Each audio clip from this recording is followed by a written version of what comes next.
Class 9 शुरू करते हैं आज का क्लास। आज हम लोग डिस्कस करेंगे न्यू चैप्टर हिस्ट्री में forest, society and colonialism. Now उससे पहले कुछ नोट्स हैं वो डिस्कस करते हैं यहाँ पर, and that is also related with the topic forest and deforestation से रिलेटेड ही है। Now most of us do not understand the importance of forest. Mostly common चीज़ है कि हमारे आसपास सब कुछ है, लेकिन we can not understand, never think about कि फॉरेस्ट हमारे लिए कितना इम्पोर्टेंट है, फॉरेस्ट हमें क्या क्या चीज़ें देता है। तो ये चीज़ें कॉमन है कि मोस्ट ऑफ अस जो है we are not even taking care of that since ages has been cutting trees for our own needs. Means हम लोग एंशियंट टाइम से देखा जा रहा है कि हम लोग अपनी ही ज़रूरत के अकॉर्डिंग, हमारे नीड्स के अकॉर्डिंग हम लोग ट्रीज़ को कट करते जा रहे विदाउट थिंकिंग कि इसका रिज़ल्ट क्या होगा। किसी ने नहीं सोचा, बस अपनी ज़रूरत को पूरा करना है तो cut down the trees and fulfil the needs. But at present this habits of destroying the lungs of our mother earth has crossed all limits. Industrializations and urbanizations in the name of development and advance is in fact a suicidal act of human communities also. तो यहाँ पे वापस ही कि जो present conditions चल रही है हमारी, हम लोग इतना ज़्यादा कटिंग कर चुके हैं दैट वाज कि हम लोग ने हमारे लिए जो है फॉरेस्ट जो है एक देखा जाए वो लंग्स के जैसा ही काम करता है। तो हमारे जो अर्थ है, मदर अर्थ, हमने उनका लंग्स को ही डिस्ट्रॉय कर दिया है, क्योंकि हर चीज़ों को एक लिमिट होती है, उसको लिमिट को ही क्रॉस कर दिया है। इतना ज़्यादा कटिंग, हमें अगर इंडस्ट्रीज़ बनानी है तो एरिया कहाँ मिलेगा?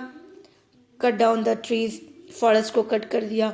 अर्बनाइजेशन, पॉपुलेशन इंक्रीज हो रहा है, उनके लिए जगह चाहिए तो कहाँ जाएंगे? फॉरेस्ट एरिया को कट कर दिया। तो इसी तरह से हम डेवलपमेंट के लिए तो आगे बढ़ रहे, लेकिन हम जिस एरिया में रहेंगे, जिस अर्थ में रहेंगे, वो ही अगर नहीं बचेगा तो फिर हम कहाँ रहेंगे? इसके बारे में कोई भी नहीं सोचता, किसी ने सोचा ही नहीं है, बस अपनी नीड्स को फुलफिल करने में लगा है, क्योंकि ह्यूमंस जो है वो सिर्फ अपने बारे में सोच रहे हैं। अब मेट्रो सिटीज़, यहाँ पे ना सिटीज़ होगा, ठीक है, यहाँ पे सी जो है मिसिंग है, तो ये मेट्रो सिटीज़ है, ठीक है, तो ये मेट्रो सिटीज़ होगा। अब metro cities have become gas chamber. Now why it is saying that our metro city has become a gas chamber? Obviously कि मेट्रो सिटीज मतलब मोस्ट पॉपुलेटेड, सबसे ज़्यादा पॉपुलेशन वहाँ रहते हैं, तो पॉपुलेशन वहाँ रहेंगे तो दैट दे विल कंज्यूम, बहुत कुछ कंज्यूम करेंगे, तो वहाँ पे एरिया जो है जितना ज़्यादा कार्बन डाइऑक्साइड वो रिलीज़ करेंगे इंडस्ट्रीज़ के थ्रू, फैक्ट्रीज के थ्रू, फिर कटिंग डाउन ऑफ ट्रीज, वहाँ पे कोई प्लांटिंग नहीं रखेंगे, तो हम धीरे धीरे अपने अर्थ को क्या करें? बिकमिंग वार्मर, और उसको गर्म करते जा रहे हैं। तो यहाँ पे क्लाइमेटिकल चेंजेस भी हो रहे, डिस्टर्बेंस हो रही है।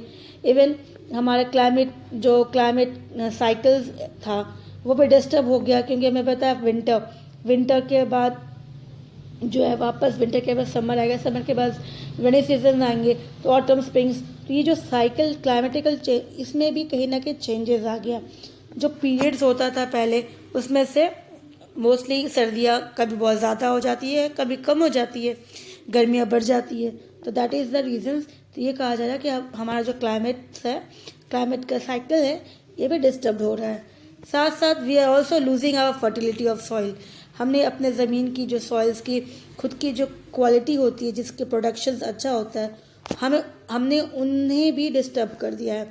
उसका खुद का ओरिजिनल जो फर्टिलिटी है उसने लूज कर रहे हैं। So why, what is the reason behind all this? The simple answer is deforestation. हम लोगों ने डिफॉरेस्टेशन के ऊपर ध्यान नहीं दिया, बस पेड़ को काटने चले गए, काटते गए, ऐसे लाइटली लिया, कभी भी सीरियसली नहीं लिया इस मैटर को। Now but the matter of dissatisfaction is that with the increasing awareness, लेकिन अभी सेटिस्फैक्शन, मैटर ऑफ सेटिस्फैक्शन है, नॉट डिससेटिस्फैक्शन, ओके। तो यह एक चीज़ थोड़ी सी अच्छी भी है कि अब जो प्रेजेंट डे सिचुएशन इतना ज़्यादा ख़राब हो गया, जिसके कारण now peoples and the governments both are concerned about. तो वो क्या कर रहे हैं, अभी अवेयरनेस करें, ताकि लोगों को बताया जाए, उनको समझाया जाए कि वो पेड़ ना काटे, पेड़ हमारे लिए कितना इम्पोर्टेंस है। And we should plant trees, हमें प्लांट लगाना चाहिए। और फॉरेस्टेशंस, तो अगर एक पेड़ काटेंगे तो हमें 2 पेड़ लगाना चाहिए, तो इससे क्या होगा, हमारा फॉरेस्टेशन पेड़ बढ़ेंगे और धीरे धीरे जो कमी है वो बैलेंस हो जाएगी। तो इसी तरह से इस चैप्टर्स में we will learn all these things. Okay, now we will move to the grocery importance. जो भी पॉइंट्स है इसमें हम डिस्कस करेंगे, बहुत सारी चीज़ें न्यू वर्ड्स आएंगे, तो उसमें से पहले हम उसको डिस्कस कर लेते हैं। तो यहाँ पे इम्पॉर्टेंट डेट्स है जो हम लोग डिस्कस करेंगे। That was again a story related that Mataram kingdoms of Java. ये जावा जो है ये डिस्कस करेंगे, ये जब हम चैप्टर्स के थ्रू जाएंगे तब, ठीक है। तो उस तरह से वो स्प्लिट हो गई थी। It was split into 2 kingdoms, एक ही किंगडम्स था, बाद में वो 2 किंगडम्स में स्प्लिट हो गई थी, इसीलिए उसका डेट मेंशन किया गया। तो यहाँ पे the Kalinga attacks of Dutch fort at Java जोना इन जावा, ठीक है। तो ये डच ने जब अटैक किया था उसके टाइम से 1770s में। तो ये थोड़ा डेट्स है, ये आपको जब हम इसके स्टोरीज पढ़ेंगे, इसके पीछे रीजंस क्या, then it will be clear to you. 1864 setting up the Indian forest act, ये इंपॉर्टेंट डेट। 1864 में क्या हुआ था, इंडियन फॉरेस्ट सर्विस ये एस्टैब्लिश हुई थी। फिर नेक्स्ट इंपॉर्टेंट टर्म्स में आ गया कि deforest means cutting the arms of tree, that was disappearance of forest भी बोल सकते हैं, कटिंग डाउन ऑफ ट्रीज भी बोल सकते हैं। एफॉरेस्टेशंस प्लांटिंग ऑफ न्यू ट्रीज, तो यहाँ पे developments and cultivation of new forest land, ये भी है। या फिर प्लांटिंग ऑफ न्यू ट्रीज भी लगाएंगे, पेड़ लगाएंगे तो वो एफॉरेस्टेशन हो जाता है। एबॉर्जिनल्स कम्युनिटीज़ मीन्स जो नेटिव कम्युनिटीज़ होती है, जो उसी पर्टिकुलर एरिया में वो वहीं रहते हैं, उनका जन्म वहीं हुआ था, that people we are called as aboriginal communities. Now sleeper किसे कहेंगे, स्लीपर्स जो होते हैं जैसे रेलवे ट्रैक्स होते हैं ना, आपने देखा होगा, तो 2 ट्रैक्स को उनको होल्ड करने के लिए बीच में एक अभी करेंटली जो है मोस्टली ये सीमेंटेड होती है, ये सीमेंटेड होती है और दोनों रेल्स की जो लाइंस होती है ट्रैक्स को होल्ड करके रखती है। पहले क्या होता था, ये सीमेंटेड नहीं होती थी, ये वुडन होता था, है ना, ये वुडन होता था अर्लियर। तो ये इसी को स्लीपर्स के नाम से कहा जा रहा है, ठीक है। तो इसी को स्लीपर्स के नाम से कहा गया। That a wooden plank laid across railway track, they hold the track in positions, तो इसी को स्लीपर्स कहा गया। Now scientific forestry, that was scientific forestry, ये ब्रिटिशर्स ने फॉरेस्ट जो उन्होंने सिस्टमेटिक एक सिस्टम बनाया था और उन्होंने इसका नाम दिया था as a scientific forestry. Means जो फॉरेस्ट एरिया, मोस्टली हम फॉरेस्ट हमें किसे बोलते हैं, that it has all type of plant, natural growing plants जो होते हैं, and it has different varieties and species of plants, है ना, उसे कहते हैं। बट यहाँ पे साइंटिफिक फॉरेस्ट्री उन्होंने क्या किया, they have cut down the old trees, उन्होंने पूरी ओल्ड ट्रीज जो थी उसको कट डाउन कर दिया, and in place of that they planted a new trees. अब उन्होंने सारे प्लांट्स को तो डिफरेंट टाइप्स ऑफ इसको कट कर दिया और particular 1 types of new plants जो लगाया वो भी स्ट्रेट रॉ में। तो मतलब अगर आप फॉरेस्ट में जाएंगे तो आपको दिखेगा पर्टिकुलर जो है कि ये स्ट्रेट लाइन में ही सिस्टमेटिकली इनको लगाया गया, तो उन्होंने इसे नाम दिया था साइंटिफिक फॉरेस्ट्री। तो ये ब्रिटिशर्स ने दी थी नाम, ठीक है। फिर shifting cultivations which you have been learning from class 6 onwards, कि शिफ्टिंग कल्टिवेशंस किसे कहते हैं, when a patch of land has been cut down, जो फॉरेस्ट एरिया मोस्टली ये क्लियर किया जाता है, फॉरेस्ट एरिया को लिया जाता है, और ये मोस्टली ट्राइबल्स पीपल्स करते हैं, नोमैड्स ट्राइबल्स पीपल्स करते हैं शिफ्टिंग कल्टिवेशंस, क्योंकि वो पर्टिकुलर एक जगह पे फिक्स नहीं होते हैं। तो वो लोग क्या करते हैं, फॉरेस्ट एरिया को, एक छोटा सा एरिया को, patch land of forest area they cut down and after that they burn that area. उस एरिया को पेड़ों को काटने के बाद थोड़ी बहुत जो पेड़ रह जाते हैं, इसकी डस्ट जो भी रहती है उसको बर्न करते हैं, and by using that ash वो उसको एज अ मैन्यूअर यूज़ करते हैं, और then they sow the seeds, क्योंकि it was done just before the monsoons. तो इसी को कहा जाता है शिफ्टिंग कल्टिवेशंस। इसे एक तो shifting cultivations, and in English we can call it a slash and burn techniques also, and it has been called in different names in different countries in the world. ठीक है। तो जैसे इंडिया में eastern sides में, north eastern side में इसको झूमिंग के नाम से भी कहा जाता है।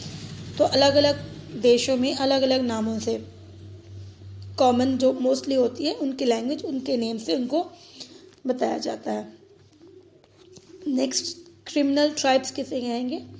तो यहाँ पे अगेन ब्रिटिशर्स ने particular nomads and pastorals communities को एक लेबल दे दिया गया था, because why they have given that level as a criminal, क्योंकि नोमैड्स, जैसे मैंने अभी डिस्कस किया, they are not fix in a particular area, तो they are not going to pay the tax, जो भी होती थे लैंड रेवेन्यू ब्रिटिशर्स इनसे कलेक्ट नहीं कर पाते थे, and they are not going to get the any news about what they are doing, activities क्या प्रैक्टिस कर रहे, फॉलो कर रहे। तो उनको उन्होंने पर्टिकुलर एक एरिया में बाउंड करके, बांध के रखने के लिए इस तरह से they put them and they have label them as a criminals, क्योंकि ये लोग फॉरेस्ट एरिया, क्योंकि ब्रिटिशर्स ने फिर फॉरेस्ट में भी रूल्स लगा दिया था that they are not going to cut down any would.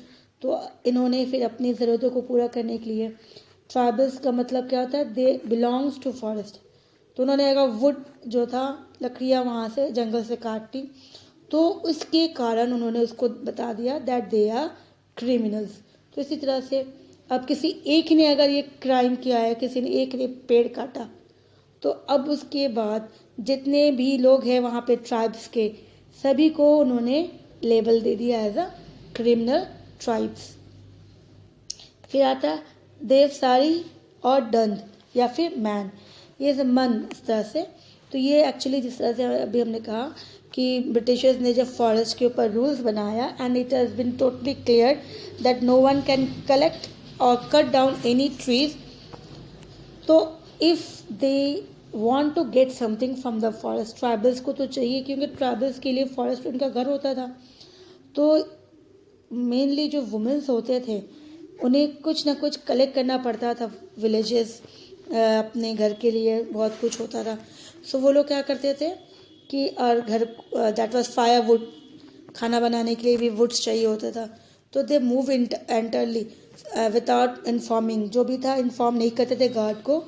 इसी तरह से वहाँ जाके वो थोड़ा बहुत जो पेड़ होते थे, थोड़ा वो अपने वुड फायर वुड के लिए लेके आते थे, and if the watchmans they catch them, तो उनको जो था कुछ फी, टोकन फी के नाम पे उनको देना पड़ता था, and that was been called as देवसारी और दंड। इस तरह से sometimes they take food from them also, कि वो फीस नहीं लेके उनसे खाना भी मांगते थे। तो ये चीज़ें थी जिसको देवसारी के नाम से कहा गया था। फिर डाइट्रिच ब्रैंडिश जो थे, डाइट्रिच ब्रैंडिश जो थे, ये जर्मन एक्सपर्ट्स थे जिसे ब्रिटिशर्स ने अपॉइंट किया था, and who has been again the first inspector general of forest in India में। तो he was been appointed as the first inspector general of forest in India, Dietrich Brandis. Now the last one is Alluri Sitarama Raju, that was again he was the leader of the tribals, और ये आंध्र प्रदेश के थे। इन्होंने movement revolve किया था। तो ये था हमारा ग्रॉसरी वर्ड्स, ठीक है। अब हम लोग मूव करेंगे चैप्टर से थोड़ा। Now, reasons behind deforestations. Now, what are the reasons behind deforestations? तो डिफॉरेस्टेशन के पीछे क्या कारण है, what are the reasons, ये हम लोग डिस्कस करते हैं। तो सबसे पहले reasons behind deforestation, तो डिफॉरेस्टेशन किसे कहते हैं? So the clearing of forest और कटिंग ऑफ फॉरेस्ट। तो clearing means cutting of forest is called deforestation. यहाँ पे हम पेड़ पौधे को काट देते, जंगल काट रहे, तो हम उसे क्या करें, डिफॉरेस्टेशन कर रहे हैं। Deforestation did not happen overnight. अब ये जैसे एक दिन की काम नहीं थी कि हमने पेड़ काट दिया, जंगल पूरा साफ कर दिया। ये जो है एंशियंट टाइम से स्टार्टिंग से शुरुआत हुई और किसी ने सीरियसली लिया नहीं, जिसके कारण आज जो है इसका रिजल्ट बहुत ज़्यादा नेगेटिव में आया। So this process began many centuries ago.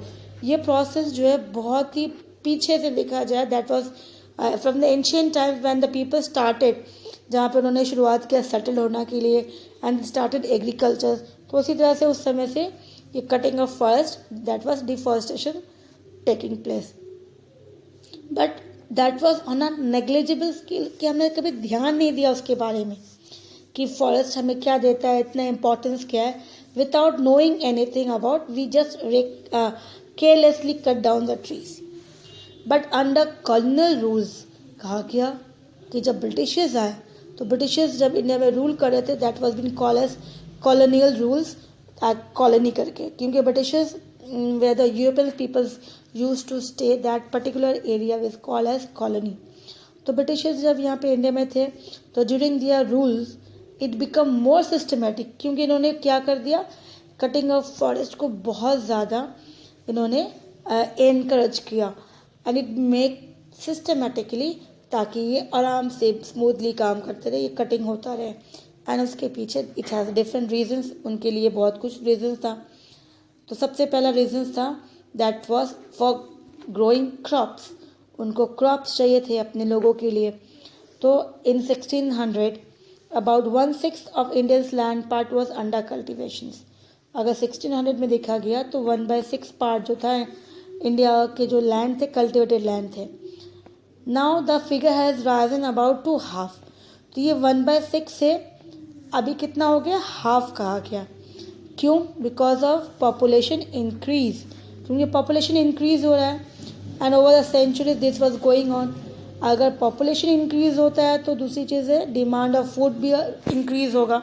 It will also rose the demand for food. तो peasant expanded the cultivation boundaries by clearing the forest and sealing new lands. तो अब इनको ज़मीन चाहिए, खाना चाहिए, तो खाना that was growing crops, and for growing crops they need land. तो ज़मीन कहाँ से मिलेगी? तो easily they will move to the forest area. Forest area में जाएंगे और उसको क्लियर करके कट कर देंगे, and they will get the new land. तो इसी तरह से धीरे धीरे slowly this cutting of forest has been expanded, बढ़ना शुरू हो गया. In the colonial era cultivation extended rapidly due to different reasons. तो ब्रिटिशर्स के समय में कल्टिवेशंस में भी बहुत ज़्यादा स्पीड हुआ, दैट वाज एक्सटेंडेड बहुत ज़्यादा. इसके पीछे भी it has some reasons why. Firstly the cultivations of crops, जैसे उन्होंने सबसे ज़्यादा इंपॉर्टेंस किसके ऊपर दिया, वो jute, sugar, wheat and cottons for commercial purpose, क्योंकि ये चीज़ें जो थी इन्हें अपने कंट्रीज़ में एक्सपोर्ट करना था और उनको वहाँ पे सेल करना था. तो इसके लिए ये चीज़ें उनको चाहिए था, तो यहाँ पे वो ग्रो करवाएंगे, तो इसलिए वो कमर्शियल पर्पस वहाँ पे जाके उसको सेल करेंगे.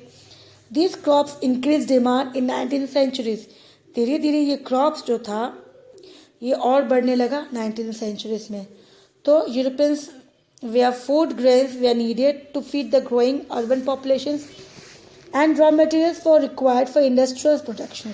अब वहाँ के लोगों को उनका भी पॉपुलेशन इंक्रीज हो रहा था, तो उनकी पॉपुलेशन को भी फूड ग्रेन्स चाहिए, but they are not eager to do the work. खाना चाहिए लेकिन काम नहीं करेंगे, तो इसीलिए ईजिली जो अवेलेबल हो जाए. तो यहाँ पे इंडियंस जो है, लैंड है, उनके पास ज़मीन है, they can work on it, तो इनसे काम करवा लेंगे, फूड ईजिली अवेलेबल हो जाएगा. और उनकी इंडस्ट्री को रॉ मटेरियल्स चाहिए, तो कॉटन से, जूट से, तो इसीलिए यहाँ पे और ज़्यादा इनके ऊपर pressurise, that was clearing of forest को और ज़्यादा कट कर दिया गया 19th centuries, and it was expanded, कि वहाँ पे और एक्सपैंड कर दिया गया. तो where of waste of fertile जितने सारे, तो इसे देखा गया धीरे धीरे जो फॉरेस्ट एरिया बहुत ज़्यादा कट आउट हुआ ब्रिटिश पीरियड्स के समय में. They were considered to be wilderness and had to be brought under cultivation so that the land could yield agricultural produce and revenue and enhance the income of the state also. Thus, cultivation area in the India increased from 6.5 million hectares in 1880 and 1920s के बीच में. तो यहाँ पे जिस तरह से उन्होंने बढ़ाया, एरिया को बढ़ाया, तो इस तरह से क्या का, तो यहाँ पे तो पहला हो गया पॉपुलेशंस के लिए, रॉ मटेरियल्स के लिए उनको चाहिए था. लेकिन दूसरा रीज़न ये भी बताया गया कि जो अर्लियर जो ब्रिटिशर्स गवर्नमेंट एंटर हुए थे इंडिया में, उन्होंने कभी भी फॉरेस्ट को एज अ इम्पॉर्टेंस नहीं माना था. वो उनको जस्ट एज अ यूज़ करते थे, but waste of fertile land, कि इससे क्या होगा, ये वेस्ट है, पड़ा हुआ है, इससे फॉरेस्ट से क्या होगा, इससे तो अच्छा है इसको हम कट कर लेंगे और इसको कट करने से क्या हो जाएगा, वो लैंड हो जाएगा, फर्टाइल लैंड हो जाएगा जहाँ पे हम एग्रीकल्चर्स कर लेंगे। अदरवाइज फॉरेस्ट क्या है, वो वाइल्ड लाइफ है, वहाँ पे जानवर रहते हैं, वहाँ पे जाना भी मुश्किल है, एनिमल्स से वो डरना है। तो इससे बेटर है कि वो उस एरिया को अगर हम कट करके एक प्लेन लैंड कर लेते हैं and that will be use for cultivation, उसे हम कल्टीवेट कर लेंगे एग्रीकल्चर प्रोडक्शन से। उससे क्या होगा, एक तो अपने को फूड ग्रेन्स मिलेगा, दूसरा फूड ग्रेन्स कंप्लीट मिलेगी, साथ ही रेवेन्यू भी मिलेगा, टैक्स भी मिलेगा। जो भी लोग उसमें काम करेंगे they will pay the tax also, तो इसी तरह से टैक्स भी मिलेगी, तो दोनों काम हो जाएगा। तो इसी तरह से ब्रिटिशर्स ने फॉरेस्ट एरिया को कट डाउन किया और कहा गया इट वाज इंक्रीज्ड, जो 6 मिलियन ये 1880s से 1920s के बीच में इतना एरिया उन्होंने बढ़ा दिया फॉरेस्ट एरिया।